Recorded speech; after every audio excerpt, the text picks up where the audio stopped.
Everyone, and welcome to my dream project. My dream project focuses on Indigenous peoples through European exploration. It's an entire unit that we do in third grade social studies. I teach third grade social studies. This is the only thing I teach in third grade, and so I'm able to really focus on it. So what I did here is I decided to house my project on a Google Classroom page.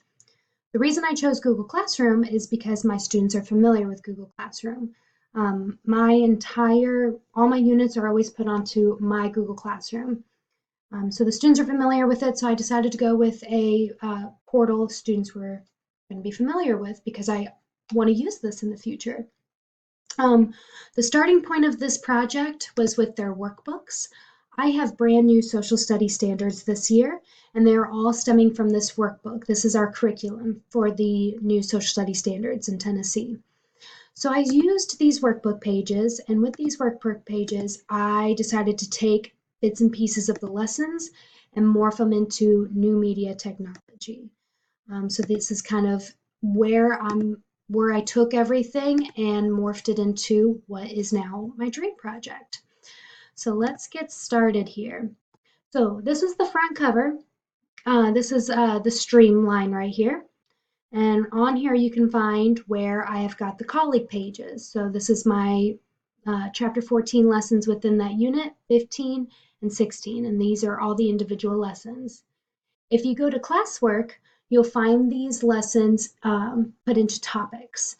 So topic 1 is chapter 14, and it's all about early American Indian cultures in the United States. Chapter 15 is European explorers, and chapter 16 is getting into that interaction between the Native Americans and the European explorers. So the way this unit is designed is that it focuses on one group, the other group, and then combines both together to talk about that interaction between the two. So again, using these workbook pages that I have, I decided to start with chapter 14 and just kind of go in order. So going into early American Indian cultures, I put together Nearpod lessons of each group of Native American Indians. So I started with the Great Plains, and each one, when you click on it, gives the students directions. So they're going to go on a Nearpod lesson. So I already have this pulled up actually. So the Nearpod lesson, the way that it works is the students will type in their names and then they'll join the session. And with Nearpod, it's really cool because students can do a student-led lesson or the teacher can be the one in charge. So for this one, it's student-led, so students can click on the arrows and go to each slide and learn about this group of Native Americans, which is really, really cool. And all I did is I took that information from this workbook on that group and I just turned it into a Nearpod lesson. Again, I can take control of it and make it so the kids can't click through it and I'm teaching through it, but this one is a student-led. So here's some of the features of Nearpod that I like. It's interactive, like you can color, you can do whatever you need to do to interact with it. There's collaboration boards. I also incorporated scenery where students can actually visually see where these Native American people lived and what that area looked like. So the reason that I chose Nearpod lessons was because students have the opportunity to engage in visual literacy.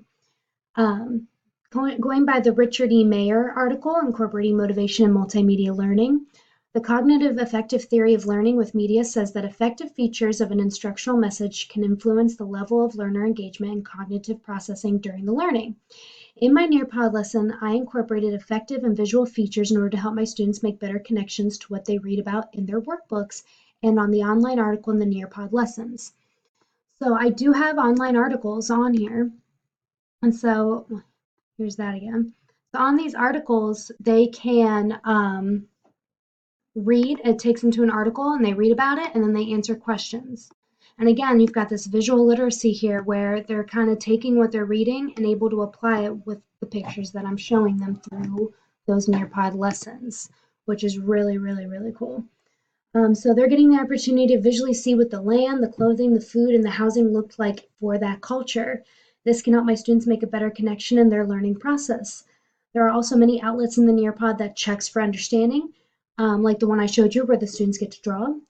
This helps guide me to know if cognitive overload is happening with my students and what I might need to do to slow down or review again with that group. So really, really cool. The next one is the European Explorers, and with each of these, I decided to do an Edpuzzle for each. So the students, again, will just click on it. Students will log in with their Google Classroom account. So with each of these, they just have to sign in with Google, and it automatically takes them up there, which makes it really easy for the kids. Again, that's why I really like Google Classroom. So Edpuzzle, a lot of you are familiar with Edpuzzle because we've kind of used that in this class already. So during this Edpuzzle, students can avoid cognitive overload. According to the article, What is Cognitive Load by Connie Malaman, it states effective instructional design can help people combine elements of lower level schemas into higher level schemas. When multiple elements of information are chunked as single elements, there is more working memory capacity available for processing information. So by using videos, students can visually make connections to what it means to explore a new place and how explorers did it back then. In an Edpuzzle, it also allows students to re-watch a segment of the video as many times as they want in order to process that information being given. Repetition and making connections to what the students already know can help alleviate cognitive overload for them. So that's why I went with the Edpuzzles for each Explorer. So it kind of chunks each Explorer for them, and they can rewatch it as many times as they need to and review those questions as many times as they need to. The last thing that I incorporated into my student section is, again, that interaction. And the way that I wanted to do this is I wanted to originally stick with the workbook because I felt that the workbook does a nice job summarizing the conflicts between the Europeans and North American Indians. The workbook pages chunk it out very, very nicely for the students. It goes by each reason, their interaction, and how that affected each group. So I thought that was really well laid out, so I actually decided to stick with the workbook lessons for this. As a summative assessment, though, I decided to have the students do an iFake text message for this. And the reason I wanted to do this is because I wanted the students to be able to make connections to history and relate it to their world of technology. By taking historical conflict and turning it into a 21st century conversation, this can help students make better connections to what they're learning. It can also show me if they have processed the information past memorization and be able to apply what they have learned. It also gives students a chance to understand the different perspectives and develop their own opinions on factors that happen between the two groups. That's why I decided to do the text message. Overall, I felt that some challenges that I faced was actually trying to find a portal for my students.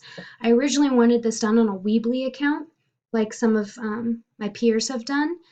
But then, kind of thinking about it more and more, I decided to go with more of the approach that my students are going to understand because I do want to use this when I teach this unit in the next month. Things that surprised me were how organized I was able to be with this project. I feel like it's very easy to navigate this Google Classroom. Everything's very simple for my students. The directions I feel are very, very clear for my students. And it kind of just gives it a nice kind of twist in order to promote that engagement for them. And, between using the workbook and meshing in this new media technology, I feel this is going to be a really good unit for my students. And again, this is the first time I'm teaching this to my students this year, so I'm really looking forward to using this Google Classroom and these different new media technologies to teach this unit. So that is my dream project. I hope you all enjoyed.